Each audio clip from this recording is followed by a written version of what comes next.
Alright guys, I am back here with part 2 of Vampirella.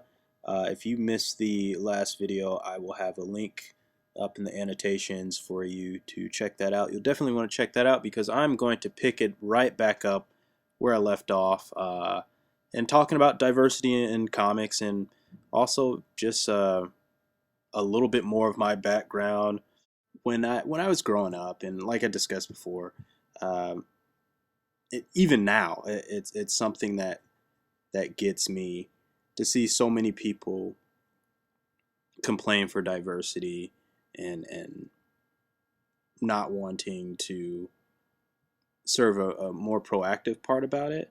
Uh, I guess it bugs me more like when I see it on blogs, because these are a lot of these people that write about that are very talented writers, very well educated, and they know what they're talking about, and they make several really great points. But um, you know, it's like, well, why don't you pick up your sticks and write a comic book then? Um, I guess, kind of put your money where your mouth is.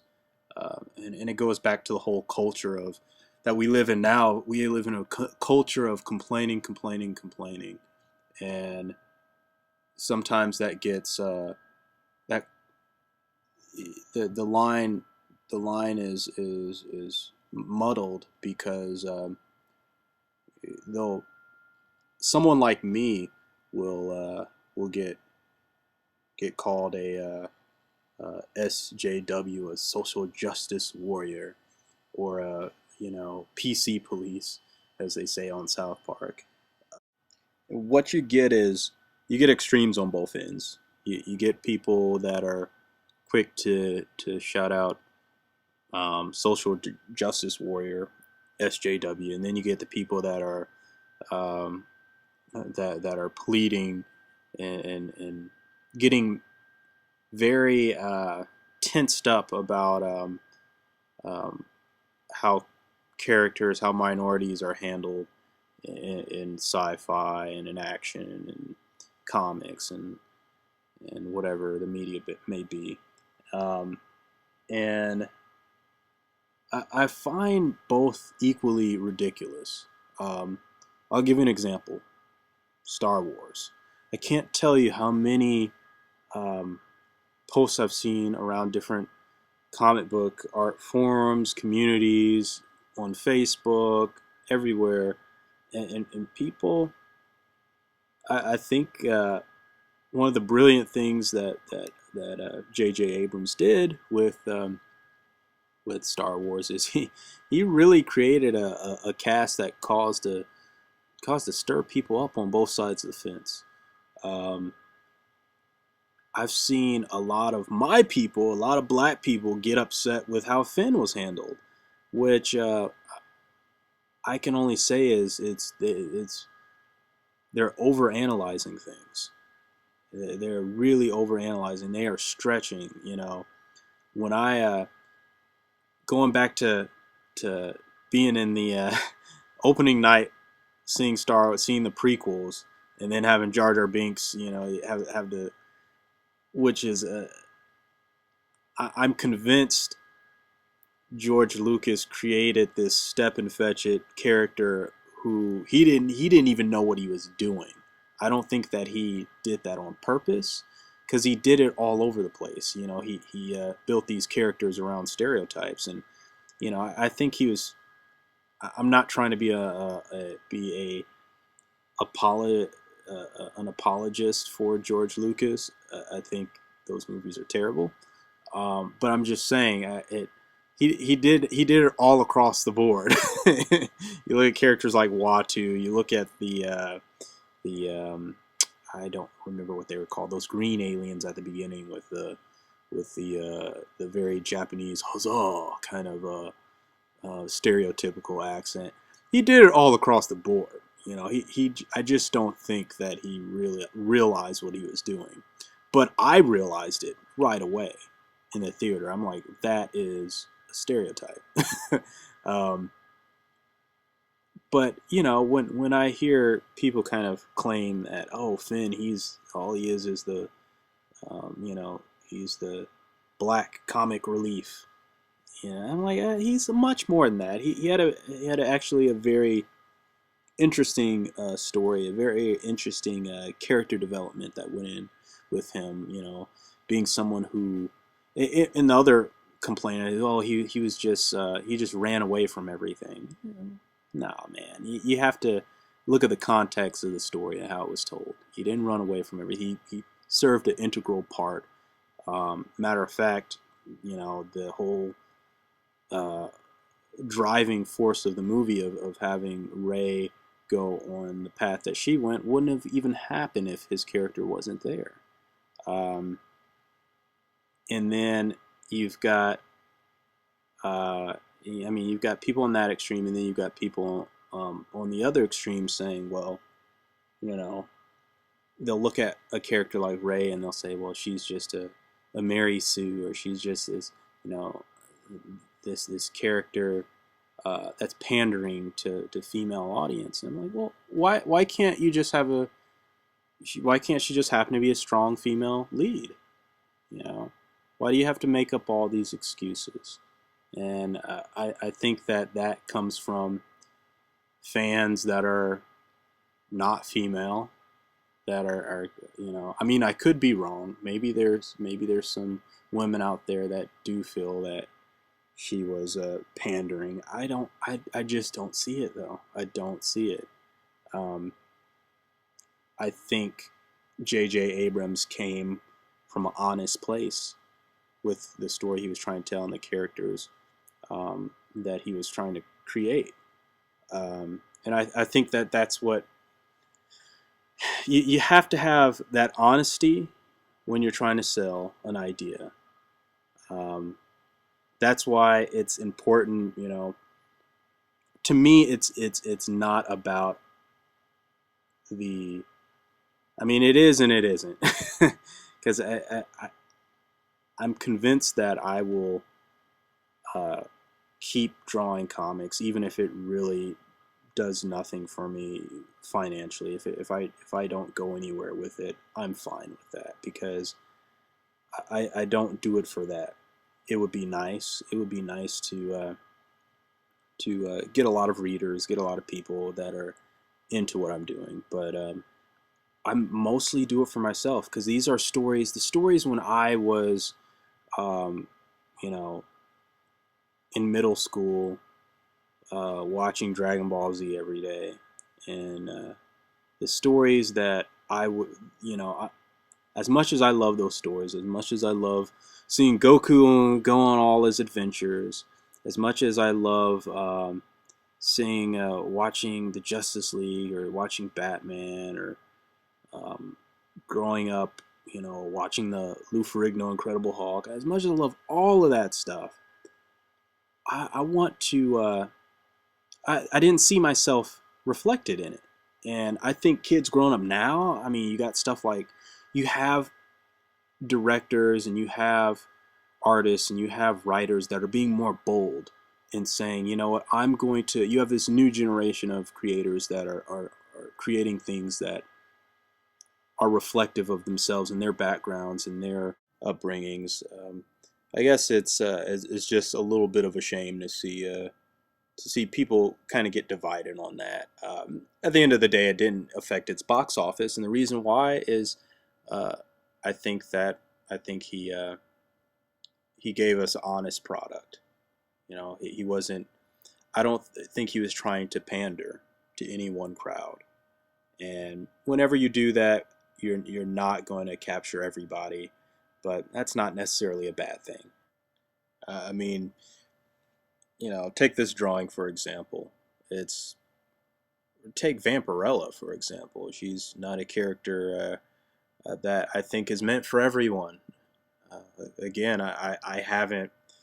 I've never really been interested in picking up a Vampirella comic and reading it, because I don't know. I mean, I could be missing out on something, but just from what I've seen of the character, it just didn't seem too interested in me. It just seemed like a character that was being sold purely on, sex symbol. And that's fine and all, but if it's something that if it's a book that I'm gonna pick up and read, I like there to be most of the time I like there to be a little bit more to it.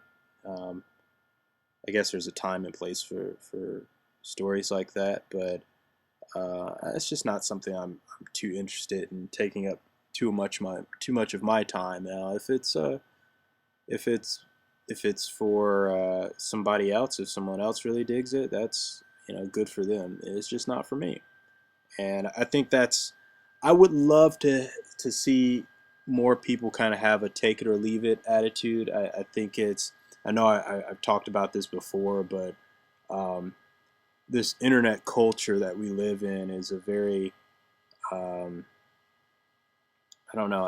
It's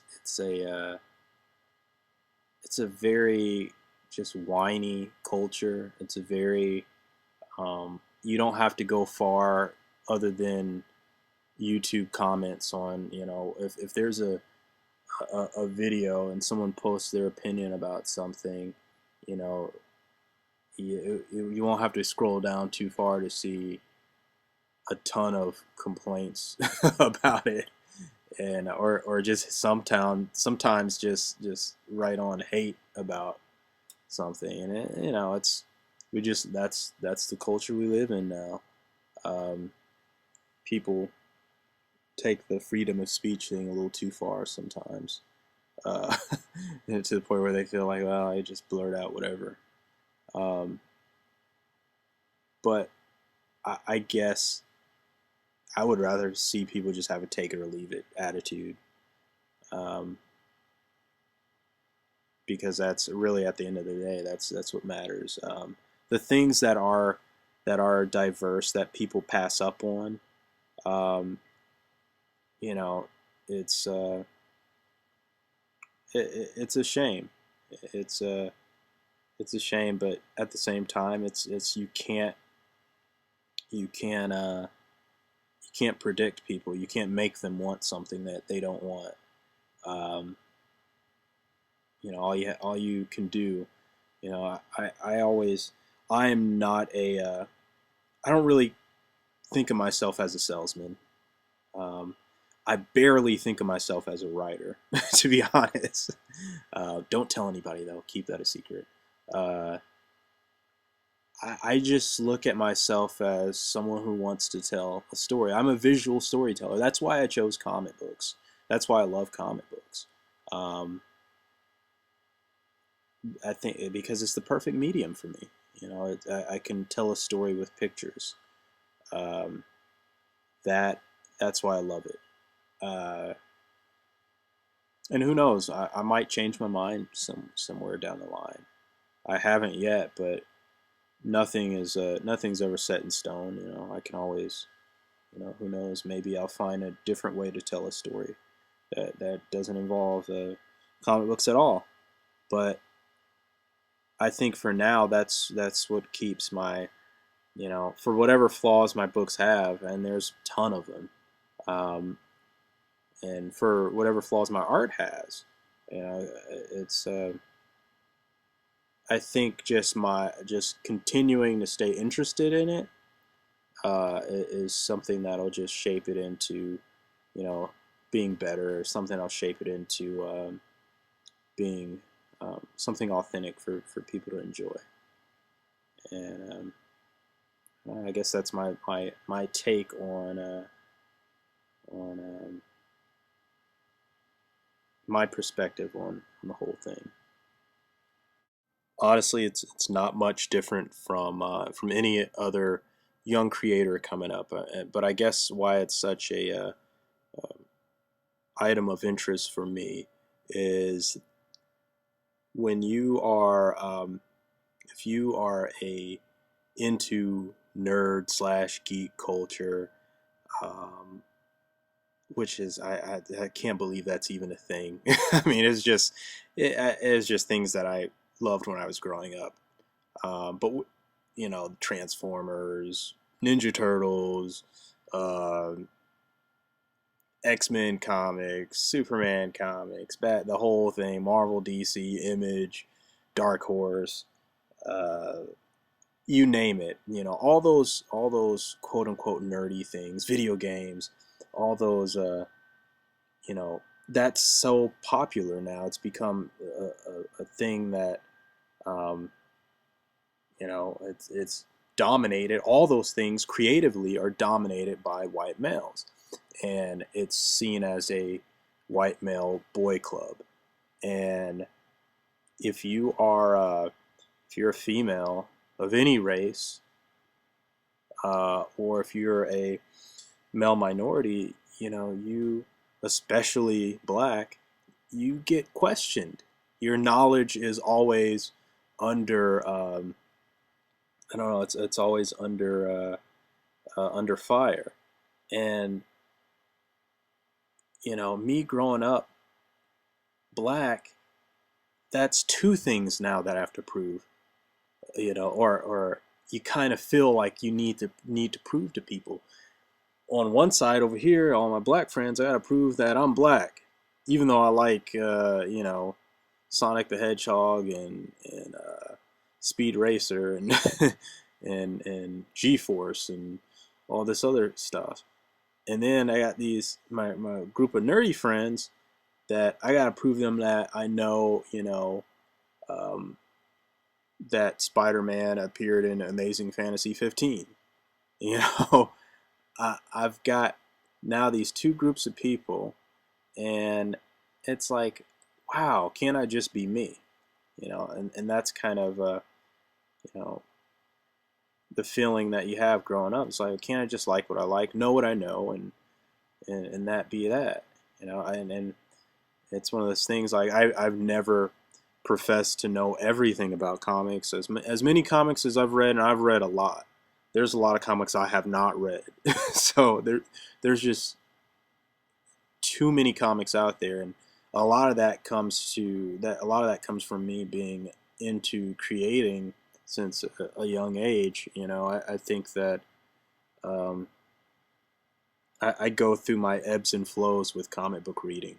I will have like a couple years where I will read everything that's on the rack, and then there will be like a 3, 4, 5 years hiatus before I pick up another comic book.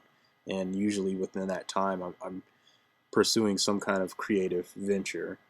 Um, and like right now, I've picked up a couple. I haven't really sat down to read anything in particular lately, and that's because the last 2, 3 years I've been doing something with comics. I've been either been inking other people's work, or I've been working on my own work, or coloring other people's work, and setting up Omni clips.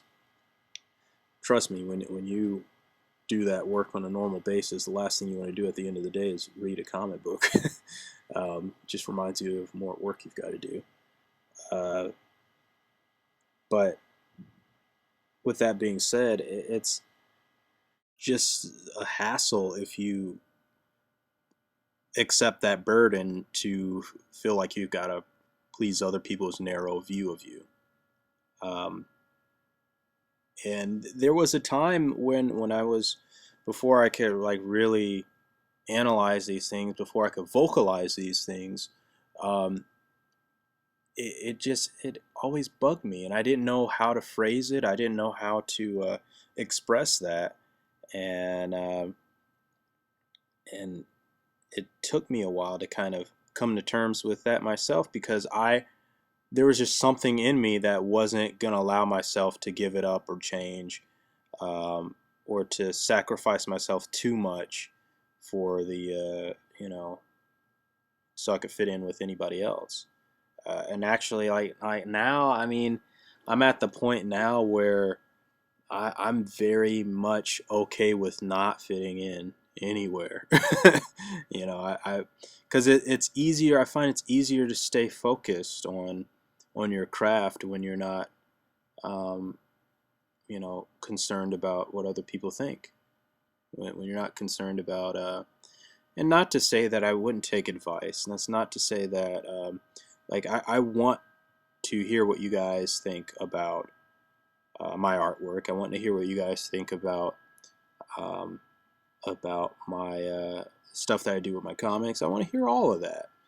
But I do have a filtration system, and you know, again, it's the take it or leave it side of me. Like, if it's good advice, I'll take it. If it's bad advice, I won't even tell you that it's bad advice unless you really want me to, unless you really want my 2 cents on it. Then I'll say, you know what, and, or you ask me, it's like, hey, that thing, did you do that thing I told you to do? I'll be honest with you. I'll say, no, I didn't, because it didn't work out for me, or I, I will give you a reason why. Um, but I'm more inclined to just not say anything at all. I'm more inclined to just filter it out for myself. Say, hey, that's good advice. That'll work for me. That's bad advice. This person doesn't know what they're talking about. This person does know what they're talking about. Um, and you know, it's as corny as it sounds. It's the old saying, if you don't have anything nice, keep it to yourself. And that's kind of how I feel about those things. If it's bad advice, or if it's something hateful, 9 out of 10 times I'm not going to reply to it. 9 out of 10 times, you know, I'm not going to feed any fuel to it.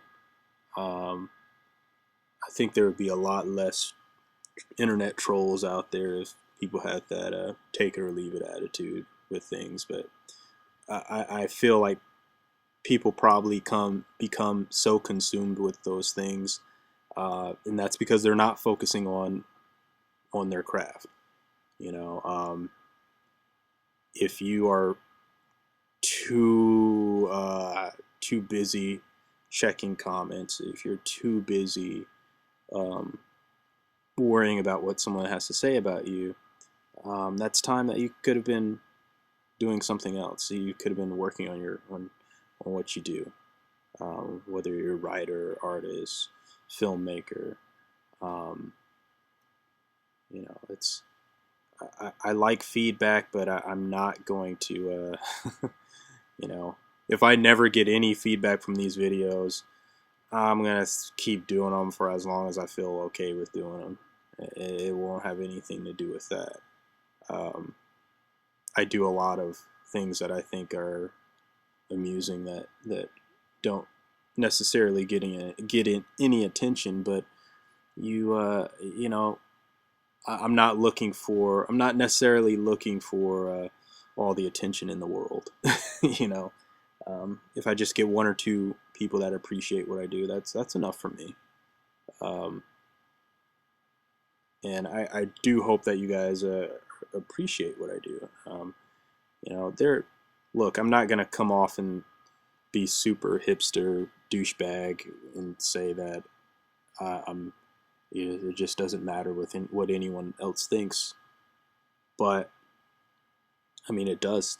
It does. It does matter. But I guess what I'm trying to say is that I don't like to let those things dictate everything that I do. Um, but I don't know. I'm getting far onto a whole nother tangent here. I got to rein it in a little bit. Talking about the whole diversity in comics, man, I can do probably a whole series on that. I've got a lot of thoughts about it that I wasn't able to cram into this video. Very unorganized thoughts right now, as you could tell. Just kind of going all over the place with it. But maybe one day I'll do that. Maybe one day I'll kind of sit down and whenever I do these videos for you guys, I don't have any of this scripted. I just kind of sit here and ramble on. So it's just a stream of consciousness kind of thing. But maybe one day I'll kind of sit down and organize my thoughts a little bit more, so you guys can kind of really see where I'm coming from with this. Because like I said, it's an important issue to me. I think it's an overlooked issue. And although I think comic books are getting better in diversity, I think we've had her name escapes me right now. There's a writer right now for Marvel, who's black and a female. She's got two things going against her. I guess you could say. I don't see it that way. I don't think being black or female is negative, but it's just in today's world, you have a lot of leaps and bounds you have to make to get noticed. Unfortunately, which all boomerangs back to the validation discussion of validating yourself as a because you're working against your type, and hopefully I validated myself as a as able to draw Vampirella. Let me know what you guys think in the comments below. Also, if you have any topics or anything that you want me to rant about, I can take a look at it, and if it's something that I can go on at length about, it'll give me something to speak on in the next video. Share, comment, like, and subscribe, and I'm out for now, guys. Check you in the next one.